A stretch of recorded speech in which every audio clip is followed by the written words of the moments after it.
Hello, hello. Hello, friends. Hello, hello. In your chair. I get half a glass of tea.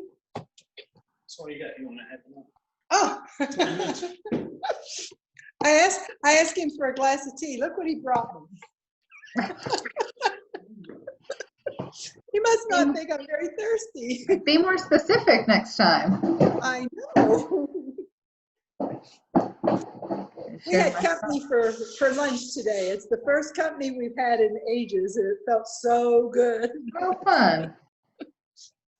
Jonathan, were you and Pat, were you guys there when the Conklins were there? Do you guys remember Kelly and Aaron Conklin and Ann? No? I don't. I No. don't. Well, Kelly's married What did I to just say? Esther, and they're in town to visit her mom, and they came to lunch today. It was fun to see them. What did I just do? Hey, Mike. Hello. Haven't seen a Coon's age. I saw you through the room last week. I need help. Oh, there we go. Okay. Mike on a different You on a different computer, No, Mike? he's right beside her. Or are you beside Katina? That's just a line between them. Ah, You're on mute. you're on mute. We're all on mute. We're just not saying anything. Nothing, John. That looks like you guys had a great anniversary. Hmm? It looks like you had a great anniversary party, just the two of Yeah, we're not telling. It was fun. you. You're not telling.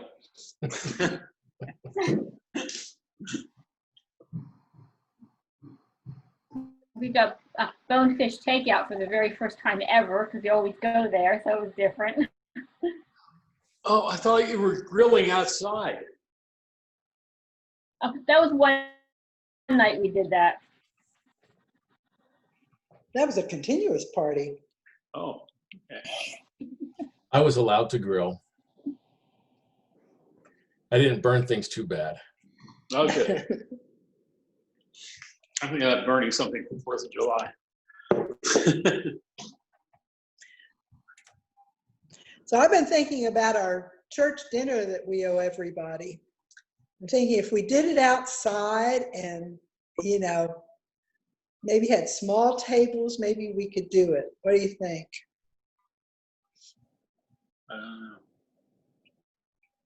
I'm game. Your game?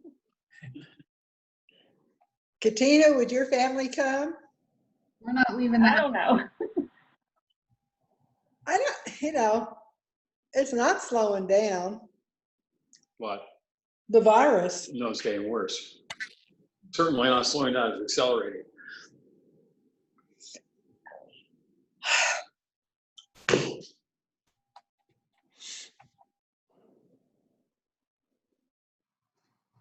I don't know why it does that. You've got an extreme close-up there. I don't know why it does that. It's very dramatic, though. All right, well, I have 6:32, so let's get started. We may have, I noticed Deborah Lowry came in for a second and then left, so I don't know if, she is a friend of mine from, she attends Madisonville Presbyterian Church. I met her when they did not have a pastor, and I was preaching there once a month and got to know that family, and she had asked if she could join, and I noticed she was in, but then left, and so she must have been intimidated by not knowing everyone. I don't know. But anyway, I know Bill will not be with us this evening. I hope that you all saw the emails. He is in the hospital right now. He's at Park West and will be having triple bypass surgery tomorrow.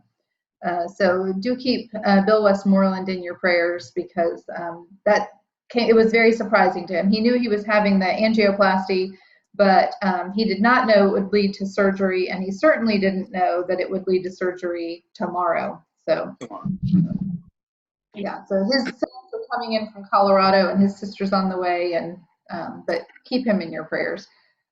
But I know he will not be joining us for a while, I think. But I want to remind you, this is a new study tonight, but you all are not new to the group. But just to remind you that we are being recorded.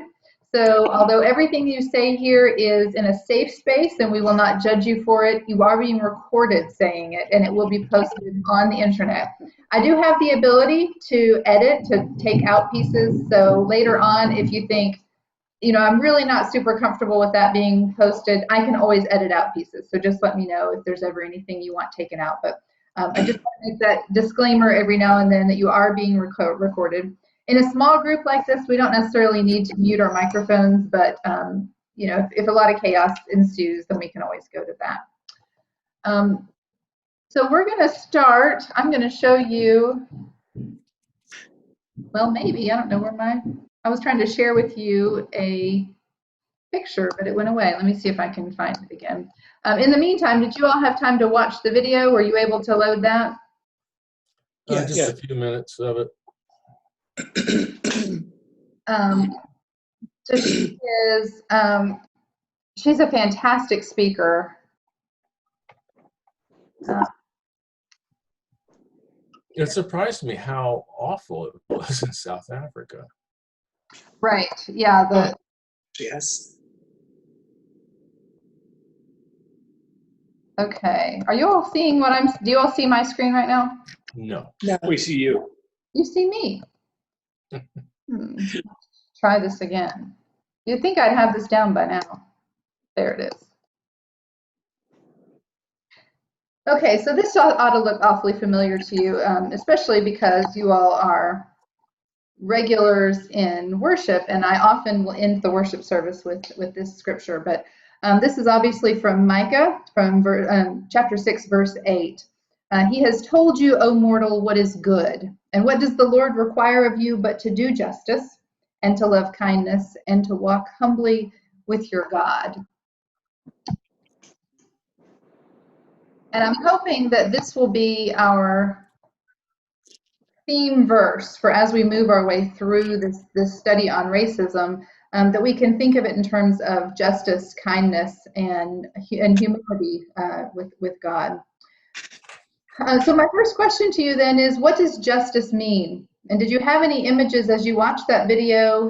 Did any thoughts about justice roll up in your minds? What is justice?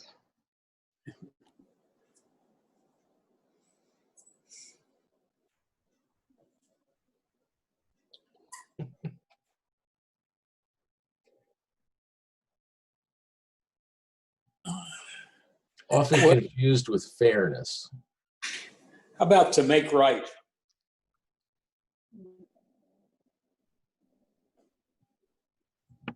Fairness. Fairness, make right. When you say fairness, do you mean everyone gets the same amount? The same? Well, that's what I meant when I said it's often confused with fairness. Oh, confused with. I missed that part. Okay. Yes.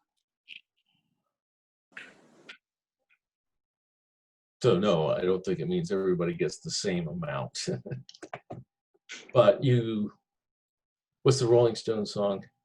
You don't always get what you want, but you get what you need. Okay.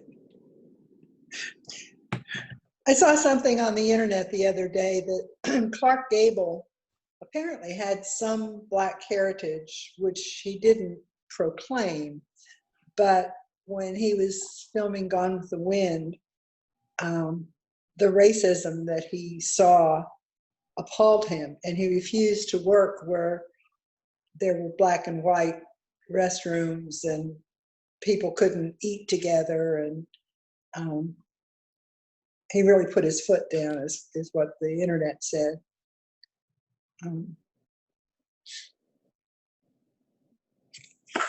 So is justice predicated on law? Does there have to be some legal foundation or some foundation for us to understand what justice is? Can there be justice in the absence of the law?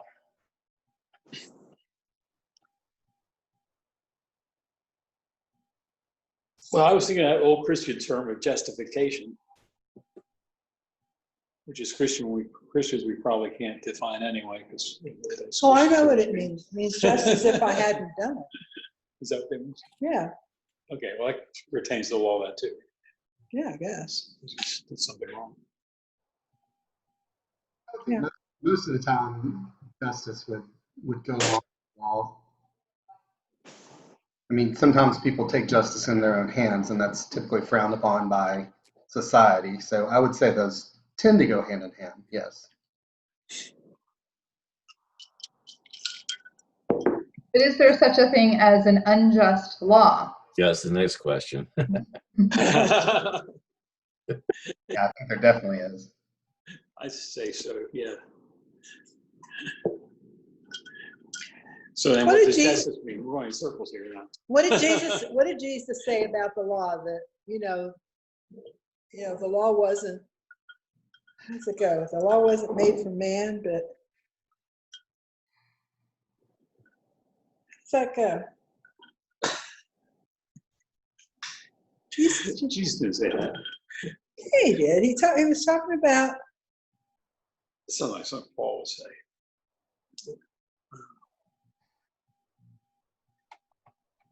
I didn't come to change the law. Oh, I came to fulfill the law. fulfill the law. Okay, that's Rules and laws are made to give us freedom. They're not made to hinder us.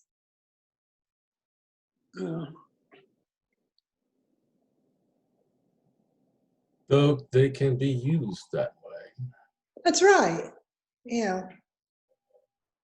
Our sinful nature just uses them against other people.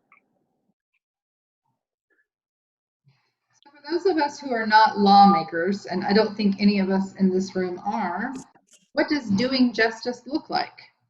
I'm not a lawyer. I'm not a lawmaker. I'm not a police officer. What does doing justice look like for me and for you? Well, the lady talked about that in her talk. She talked about the golden rule: love your neighbor as yourself. That's a big part of the law. Okay, it's part of the law. Okay, never mind.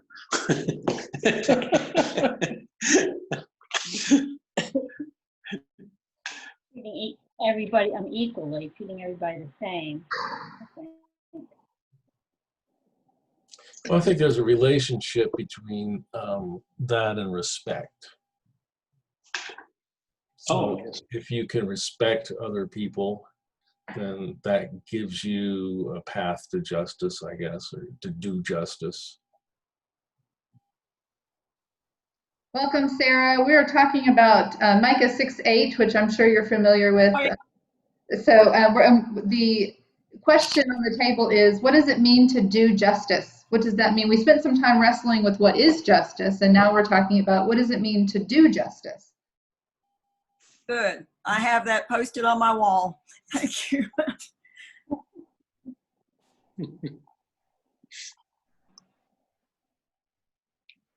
I think I agree with what Jonathan said. It all goes to respect for people because they are human beings.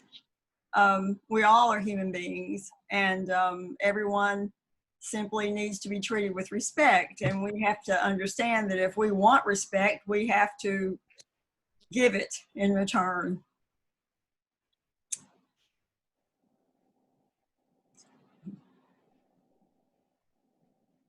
So the theme for this next study we're working on is racism. And so if you watch the video, I hope you got a sense as what the idea of justice has to do with racism. That even sometimes it is the law itself that is perpetuating the injustice. Sometimes it is the society that has put those things in place, but there's quite a lot to it. So I want us to start off thinking about what exactly is racism. So before I tell you what I think and what the thoughtful Christian, which is the definition we're going to use, What do you think? What does racism mean to you? How would you define it?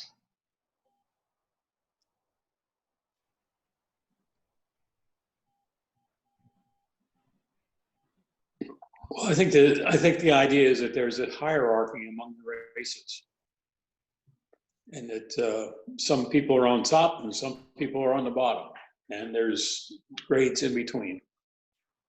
Is that racism? I don't know. No, I think that's a good way to look at it. There seems to be some animosity thrown in as well, but And fear too. And it's prejudging people because of the way, basically to me, racism is prejudging because of the way a person looks. I mean, usually because something external like skin tone or the shape of your eyes or, you know, whatever, can label you as a certain race. And it's interesting because in different cultures, different races would be on top and different races would be on the bottom. And I agree, it's like classifying somebody immediately, not because, you know, an instant classification simply based on pre-existing thought system. Right. Even in Haiti, we saw that there was a hierarchy among the Black people. If you were dark, you were farther down. If you were lighter, you were higher up. Interesting. I've heard that's the same thing among the Indian culture. I mean, the East Indian culture too. And in the Indian culture. it codifies the caste system. Yeah, the caste system. But I think people tend to do this with everything. I mean, you read some of the old literature, and people were thought to be of a different quality of person because of the bridge of their nose or the slope of their forehead or, you know, all kinds of things. So it seems to be, what is the word, endemic in the species to treat people differently based on preconceived notions, like Sarah said. Which are dictated by physical characteristics. Right, because that's what you can see. That have come down in certain cultures as certain characteristics are to be preferred over other certain characteristics. And sometimes they even justified some of that classification by science. They're pseudo Using the term loosely. yes, science. Yeah. I Race was supposed to be superior in Germany too, you know, blonde and blue-eyed.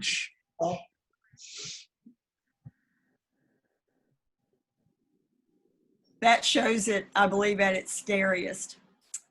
Yeah, when racism becomes codified and So does this have some relationship to tribalism? You know, you belong to a tribe, and anybody that's outside your tribe is at a lower, I don't know. Not to be trusted. that's one way to look at it. Wow. Gee whiz. Means people that say roll tide might think the rest of us are a little slightly less, you know. Oh, well. Racism. Then what is prejudice? Ooh. Judging without thinking. Yeah. Prejudging. Yeah, prejudging. Judging in advance of any real knowledge. I think that's where that word comes from. I'm sorry. Prejudgment, prejudice. Those two words, Knowledge is power. would you use those interchangeably? What, prejudice and? Racism. Oh, yay. Yes. Well, prejudice is definitely a part of racism. I don't know that they're necessarily interchangeable. I think society uses them interchangeably, but they probably have separate meanings that Katina's going to define for us. I would almost say racism would be a category of prejudice. You know, and prejudice you've got racism and sexism and casteism or whatever. Commercialism, right, yeah. Sectionalism, tribalism, yeah. I'm sharing with you now the Thoughtful Christian, which is where I've gotten quite a bit of our information for tonight, has these definitions as a starting point for us to work with. Prejudice includes stereotypes and negative assumptions that any of us might hold that should be about, not just about, another racial group based on incomplete or false information. Prejudice is interpersonal. Prejudice is not the same thing as racism. A person of any racial group might hold prejudice against another group. Then racism is a system of advantage and disadvantage based on race. It's structural. There are relationships between prejudice and racism, but they are distinct. They wrote phenomenon, so I left it. It should be plural phenomena. They are distinct phenomena.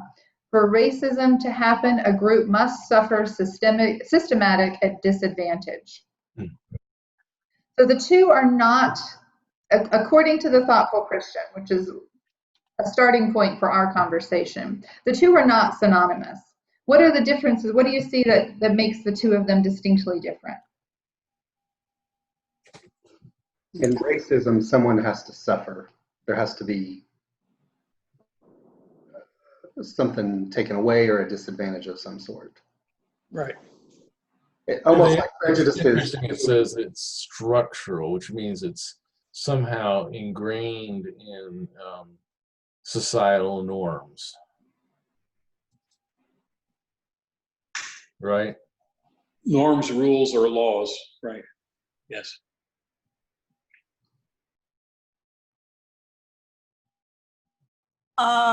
To me, racism would be one of those structures, but that racism would simply,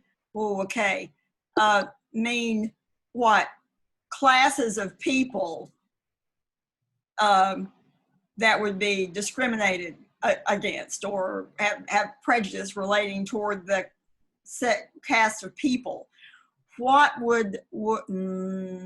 Okay, I'm wondering about the other isms. Would they be on a par with racism? I mean, I'm thinking sexism and tribalism and, you know, things like that, or would racism supersede those? I don't get a sense, and you may have your own idea, I don't get a sense that one is somehow worse than the other, that it's a hierarchy of badness, so much as the major difference I see is that prejudice, anyone can have a prejudice against anyone. I could have a prejudice against people who drive blue cars. And that is a judgment I make before I know people who drive blue cars. I don't know everyone who does, and so if I have a judgment about them, it's prejudice. Whereas racism is defined by this hierarchy that somebody mentioned earlier. In order for me to have race, in order for there to be racism, then someone on the top of the hierarchy, where they're getting the advantages from society, is somehow disadvantaging those who fall lower on the hierarchy. And so that would be, you know, blue cars wouldn't fall there because people who drive blue cars are not suffering a disadvantage because they drive blue cars. Right. But when we think about prejudice towards African Americans, that certainly is racism because they are statistically, and you can see it just in your interactions in the community. They are suffering disadvantage based on their race. So I think that's the big difference. But then that begs the question, is there such a thing as racism toward white people? You'll sometimes hear the term reverse racism. You hear that thrown around sometimes. What do you think about that? How do you feel about reverse racism or racism toward white people? Well, she actually mentioned it in the video that, she didn't, was it right for her to hate all white people? Yeah, she didn't know all white people. Well, I hear Well, others. that goes back to whether it's prejudice or racism. And I mean, yeah, there's people who are suspicious of white people, but they're not in a position to impose disadvantage on us. So following the definition of the thoughtful Christian, the answer would be no. But would they if they could? That doesn't matter. Well, I think it does. I mean, if Katina was a policeman and she kept stopping people with blue cars, well, she might be able to create a systematic disadvantage to blue drivers, but she's not. So Yeah. Well, getting back to Katina's question, I think some of the arguments against affirmative action programs in schools and things like that have been labeled prejudice against or racism against white people. well, it may be prejudice, but it's not racism. Mhm. I'm not sure. That argument about. I'm not sure that affirmative action is prejudice, but But that would, I think the argument there was the preferred treatment, and racism has implied in it a preferred treatment of a certain class of people. And the argument I heard was that. Anyway. But I think as far as those affirmative action programs are concerned, that is an attempt to reverse the racism against black people. Trying to reverse make the damage that's been done by it, right? The organized, structural thing we were talking about. trying to even the playing field a little bit. Yeah, because it was so uneven, you have to uneven it the other way. Right. Make the seesaw go back the other way. Backwards the way, right. Yeah. I think none of us know how, unless you study this, I don't think you can know how really uneven it was. Right. It is. It's really been uneven for a long, long time. And it's really hard to, just by tipping the seesaw a little bit the other way, make it go back to where it should be. At least in a generation or whatever, I don't know. Short amount of time.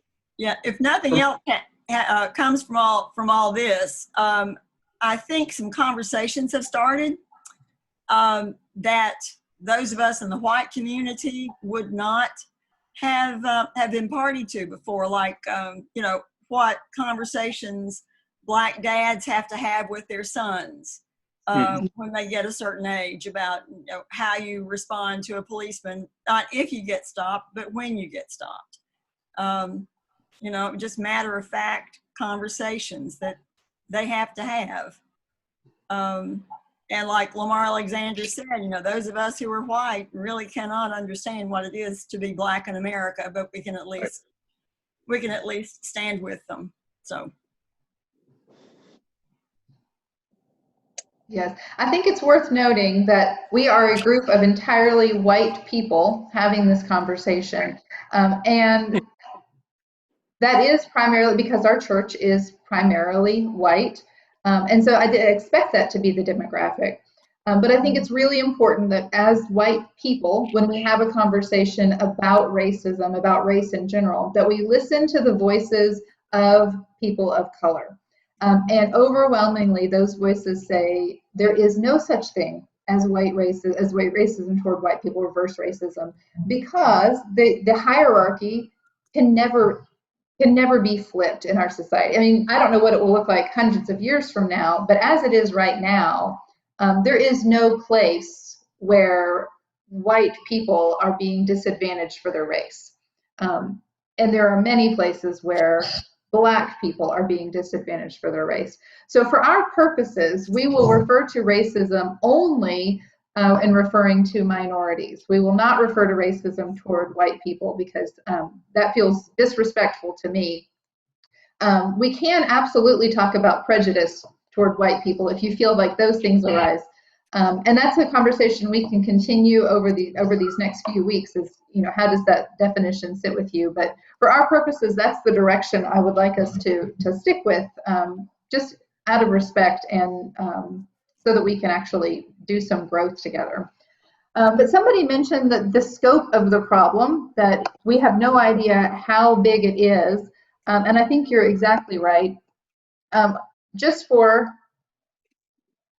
our educational purposes, here are a series of statements. I want you to guess whether they are true or false. In almost every state, white students graduate high school at higher rates than Latino and African American students. In some states, there's as much as a 40% difference. True or false? True. True. That is true. That is true. A white male who is a convicted felon is as likely, or sometimes even more likely, to be hired for a job than an African American male with the same qualifications with no criminal record. I'd say true. Yeah, It's I true. think so too. That is true. Statistically, that is true. Ooh. Yeah, that one hurts, doesn't it? Squirm. Since the end of the civil rights movement, African Americans have consistently been unemployed at rates 2 to 2.5 times that of white Americans. So that's 100%. Yeah. Sure. True. True. That is true. I'm getting the feeling all these are going to be true. Yeah, they're all true. The gap in annual income between Black and white Americans is as large today as it was at the end of the civil rights movement. That is true. Really? It's true. That is true. Mm. African Americans are only 13% of the population, but they make up 56% of those executed or sitting on death row. I'd say true. True. That is true. Latina women earn 56 cents for every $1 that white men earn in the United States. I'm sure that's true too. Maybe that's high. That's high. It may be. These are the statistics that came from the Thoughtful Christian. I'm looking for the exception. Here we go. We compare it to $1. Yeah. Since the 1980s, the enrollment of students of color has increased 57% at the college level. Is that true? I don't know about that. I don't either. That is true. That is Woohoo! considered one of the major successes of the affirmative action program, is that college enrollment has increased such a high rate. Good. Great. Yeah, but then you go to the next one. Yes. Doesn't do them a lot of good, does it? Because college-educated African-American women on average make $10,000 less per year than college-educated white men. Oh, I'm sure that's true. This one is actually false. What? I was going to say, why compare that to men? Women in general make far less than men. That's true. The number is actually 19,000. Oh, I'm so sorry. People of color make up 40% of everyone in a U.S. prison. Is that low? That's low, isn't it? Probably more than that. Probably more. It's 60%. Yeah, I thought it was 56, but it's about 40%. Yeah. the same. The poverty rate among Black families is 2 times that of white families. I would think it's more than that. That's I probably think low, it's too. more than that. Yeah. It's more than 2 times. Yeah, it is 3 times, actually. Mm. So they're not all true, but it's even worse. It's Yeah. even worse than that. Yeah. All of those statistics came from the Thoughtful Christian, and they have, if you're curious, they have all of the links to where those statistics came from. So those are proven numbers. I heard a few oofs and ouches and and some size. What do you think about that stuff? I remember the 70s. I am old. I remember the 70s. And because that was basically just after the big push of the civil rights movement in the 60s. And I know what a backlash there came to be from some of our fine, quote, quote, white brothers and sisters from all over the country. And there was pushback in the 70s and the 80s. And I guess we're seeing the fruits of that, which meant some of the gains made in the 60s got pushed back in the 70s and 80s, 90s, aughts. Well, so we remember back in the 60s, so it was like Groundhog Day. But Yep. at any rate, Yep. I think some progress has been made, but not, because it was really bad in the 60s and 50s. Yes. I mean, really, really bad. Irrigation was the law of the land in a lot of states. Yeah. Oh, yeah. We were raised in a family when they started school busing, and that was that was an eye opener in our community. It's just not in the South, I can tell you that. Yeah, I mean, school busing caused the opening of more private Christian schools than anything else. Yes. Yes. It bolstered private education. It certainly did. Yes. Mhm. Well, that's even continuing today with the insistence that we're calling it choice now, but Right. School choice, yeah. Do away with the public schools in favor of private schools by removing their funding. Right. And what is the consequence of that? Less educated public. Less money For certain going. groups of people. Yeah. Less money going to public education. Well, and public education is where the children who have no other choice they end up going, and there's less money going to help them, and they're the ones that need the most help. So it would be like public school now, just without money. And so Yep. it would be a worse education for them. The gap and the disadvantage would be more pronounced. So, yeah. But those of privilege would very much prefer that what I'm getting is that many people of privilege would rather that their children not be exposed to other influences, quote, quote. And anyway, they say, their children have only one chance at education. And I understand that. I very much understand that. But I also know that, to me, part of a person's education is learning how to work with those who are different from you and come from a different culture. That's part of education too. So, end of sermon. You can preach that anytime. So is this justice? Is it justice to widen the gap in education? Is it justice that African Americans, although they're increasingly college educated, are being paid less? That they are significantly higher rates incarcerated and executed? Is this justice? No. No. No, but it's a result of the system that we have in place. And I think some people are saying with some cause that the system cannot be changed until we who are white become the force to change it. That the Black people cannot really change it. We've got to get on board and help with the change. Right. What is the church's role in that?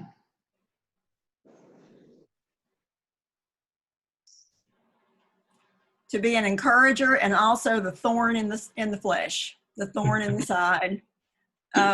If we are too comfortable, we can just be like we used to be and just be a wonderful club that people come together and feel good about and go home, and it doesn't make a difference because you're only with people who you liked before, you know. So thorns are not popular, but they're necessary, I think.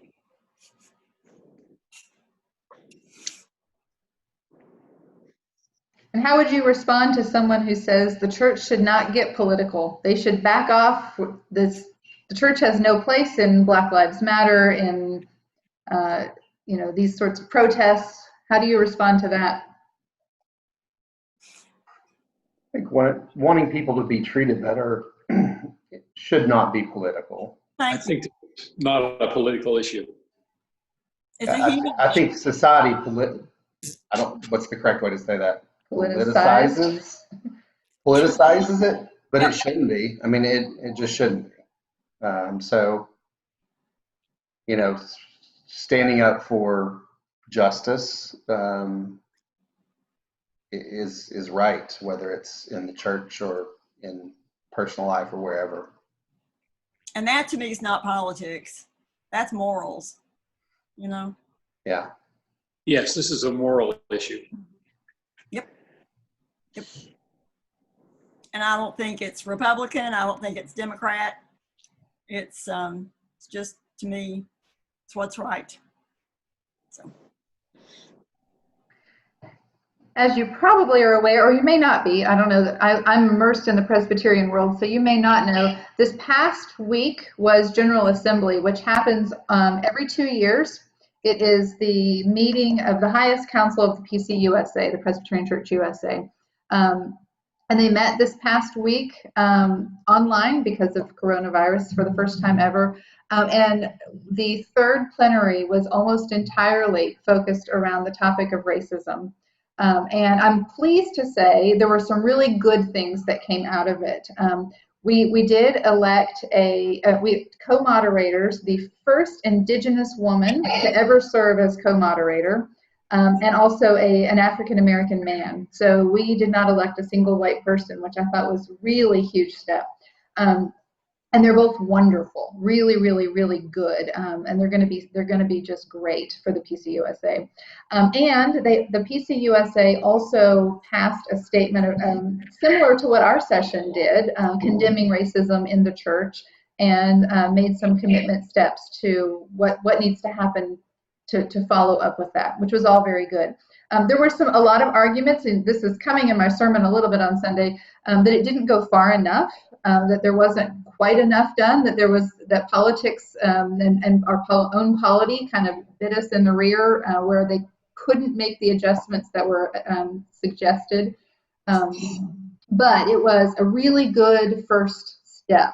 And I wish that they met more often, because 2 years is a long time to take the next step. But out of that came a poem that they sent out and suggested that we share in our congregations. So you will see this probably more than once, and I'd like to share it with you for your thoughts.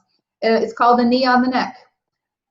A knee on a neck laying bare for all to see, the evil of callous, soulless, entitled power, choking the life from God's beloved just because.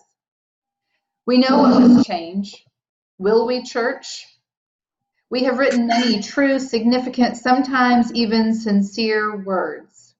We have confessed, Belhar, Confession of 67, Barman.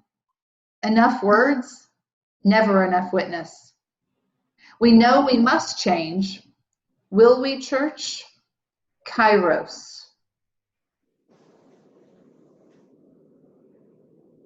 I don't know if you're familiar with the Greek word kairos, but kairos is sometimes referred to as God's time, but it is outside of the realm of time that you measure with a clock, and actually refers to kind of perfect time. And so kairos is essentially a call to action, saying it is time. It is the time is now, church. What do you think about that poem?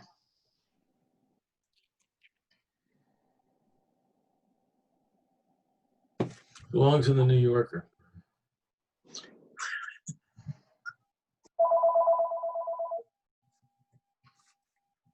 I like that it used, I'm going to show my English father's background, the paucity of verbiage, because sometimes we have a tendency to talk too much.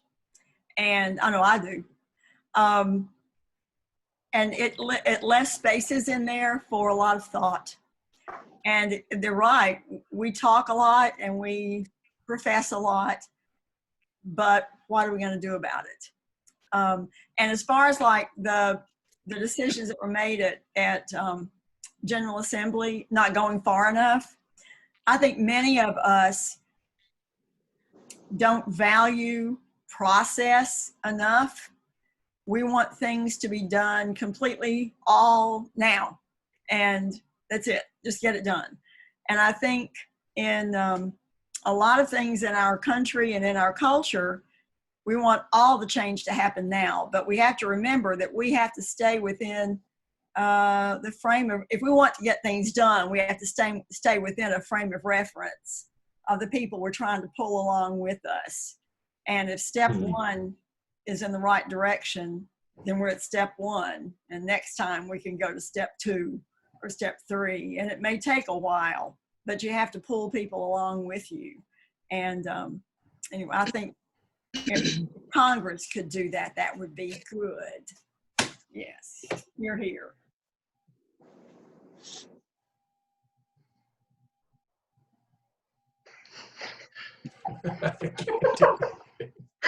I love what it does to us. That's great. I'm encouraged by that, John. Sarah, I agree with you. I think a lot of times we talk and talk and talk. I've been sharing with you all in the worship services for the last several weeks some of our wonderful documents, our confessions condemning racism and condemning any kind of injustice toward humanity. And we just we'll pass these wonderful, wonderful statements, and then we're on to the next thing as though that solved it. And it's I like that you mentioned in the poem like that. Yeah. The confessions did not solve anything, did they? They were a call to action, and the church has dropped the ball. It's not that we haven't done anything, but we haven't done enough. So I think that's where the go ahead. Say it again. I said we've done some things, but our church cannot solve this ourselves. Right. I was encouraged by a couple of secular things that happened recently. NASCAR got rid of the flag, and the state of Mississippi, which is all Republicans, decided to take the rebel flag off their flag. I thought that was remarkable, frankly. And what did it? Economics. It's called money. The NASCAR one to me was, I'm not a NASCAR fan, but that was a big deal to me because that's something that really appeals to their fan base, and to say no more. Yep. I guess that's a good example of them saying doing the right thing supersedes making our base of customers happy. And now maybe strategically it made sense. Maybe they said, if we do this, we can attract a whole new level of people, but they still took a chance and did something right. So I was impressed with that. But also at the last race, when all the drivers got with Bubba Wallace and walked with him wherever it was anywhere on the track, and all the drivers and their pit crews surrounded him. And I thought, now that's a statement that needed to be made. And that was good. Yeah, that was good.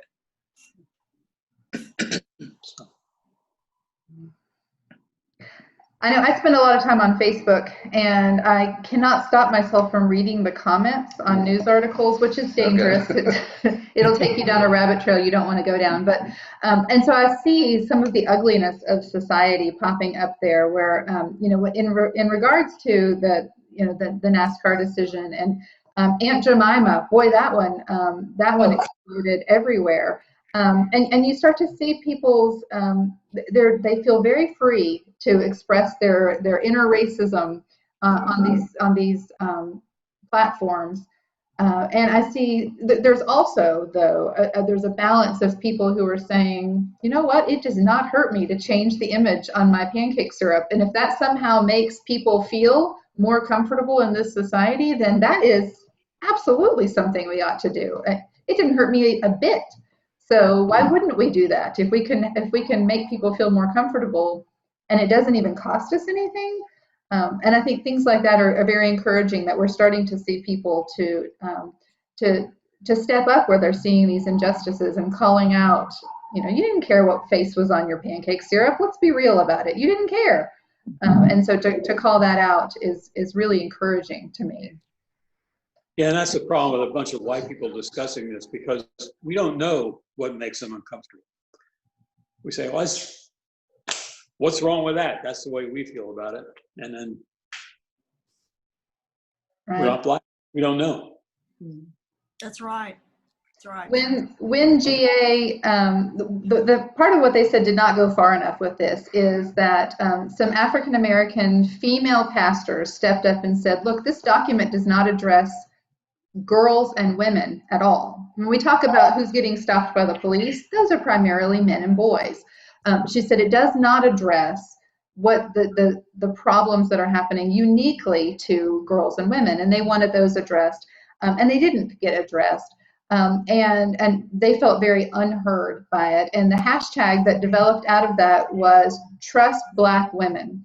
So I've kind of repeated that as a mantra to myself, that I don't know why it hurt. I mean, I've read about it and I do now know, but Aunt Jemima has never bothered me, in all honesty. I know now why it did, but I think it's really important that we trust the voices of our Black brothers and sisters in the world. If they say it's harmful, we need to listen to why it's that harmful. Yeah. Mm-hmm. I think also, finally, some Black conversations are being held in mixed groups that would not have been held in mixed groups before all this happened. African Americans, I'm sure, have had conversations in their families and in their churches that they would not express to those of us who are white. For a lot of reasons. And, it's like right now we are hearing some of that conversation, some of us for the first time, some of their fears or apprehensions or experiences that I never knew they had.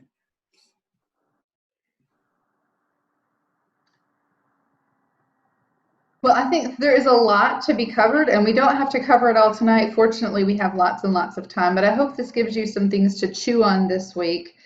If you have not already, I would encourage you to register for the 28-day challenge, which begins today, but it's never too late to get started.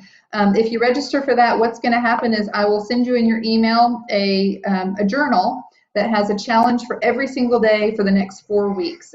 It doesn't take long. The challenge today took about, 6 or 7 minutes, not long at all. And it will have a video to watch or an article to read or an assessment to take, something along those lines for you to work on your own knowledge and your own growth.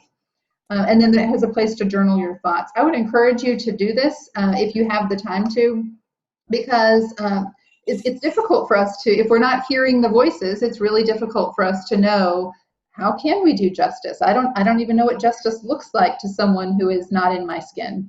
And so, where are the places that injustice is happening? And this is a good way for us to find that out. So if you haven't already registered for that, I'm not going to bombard your email if you don't, because you may just not have the time. But if you don't register, you won't get it.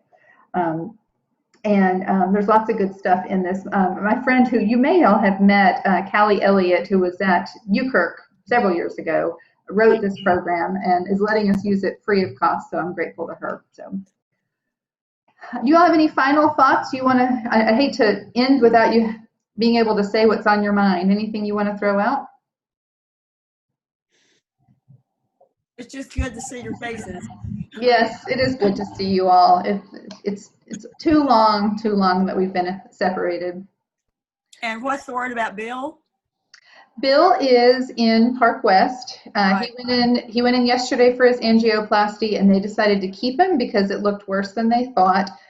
He met with a surgeon this morning who said they're going to do triple bypass tomorrow. So he is in Park West. He'll be there for 5 days after his surgery, and then they will release him to rehab. He is hoping they'll send him to a rehab facility since he lives alone. That way he'll have someone cooking his meals and that sort of thing. But it hasn't been approved or denied yet, so he doesn't know. At the very least, he'll have some home health, but hopefully he'll be in a rehab facility. And he'll be there for at least 3 weeks. And then when he's released home, he will have lots of restrictions. He can't lift over 5 pounds. He can't go up and down the stairs. And so he'll need lots and lots of help with just everyday chores. A laundry basket probably weighs more than 5 pounds, so he's going to need some help. So if you all will be thinking about how you might be able to help him, we've got several weeks before that's necessary, but I know that will be, he will need lots of help, I think. Yeah. Sounds like a mission committee. Yep. Hello. He's here and on it. Asking for help. All right. Do you have any other prayer concerns you want to mention? Just keep my brother and sister-in-law in your prayers. Certainly. What do you hear about Kurt Alexander?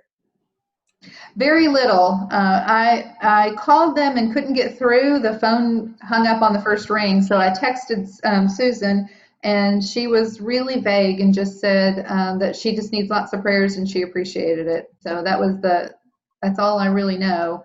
I know they're doing tests to figure out what the best course of action for him is. So lots of prayers, and if anybody does hear anything else, certainly share it with her permission, of course, his permission. And we'll update the prayer list.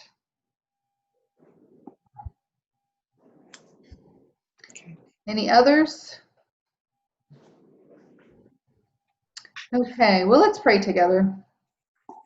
Holy One, we give you thanks for safe space that we can sit and talk about justice, knowing that you are the author of justice. And we ask that you would enter into our hearts and help us to be a more just people. We ask that you would help us to listen to the voices of our brothers and sisters of color, that you would help us to seek out injustice and find ways to actively fight against it. God, we ask tonight that you be especially with our friend Bill as he prepares for his surgery tomorrow. We ask that you would calm his spirit and help him to trust in your provisions for him. We ask that you would steady the hand of the surgeon and be with all of those who are providing care, that he might be restored to wholeness. God, we ask that you be with Kurt and that you would guide the doctors in helping to find treatment for him, and that you would be with his family as they support him. We ask that you would be with his family as they seek out answers to questions and to find wholeness. And as Sarah supports them, we ask that you would be with her as well. We ask that you would be with the Crams as they travel to New York, and that you would give them traveling mercies and help them to stay safe and to avoid contracting any virus, and that you would help them as they clean out their own old home. God, for those that we hold deep in our heart but did not mention by name, we ask that you be near to them, that you would give them your comfort and care, and that you would help us to be the body of Christ, drawing near to them and bringing them the things that they need. God, we just ask that you be with this broken world and help us to find ways to seek unity, even when it seems that there are no easy answers. We ask that you be with those who are seeking cure to this virus, and that you would help them to find quick answers so that we might come together again. We lift all of these things up in the name of Jesus Christ, the one true healer. Amen. Amen. Thank you, friends. You'll notice we upgraded our Zoom account so we didn't get kicked off in the middle of the prayer this week. So. Oh, right. It was luxurious. I could pray for as long as I wanted. But so good to see all of you, and I hope that you are well, and take care, and we'll speak soon. Okay. Thank you. Bye. Bye-bye.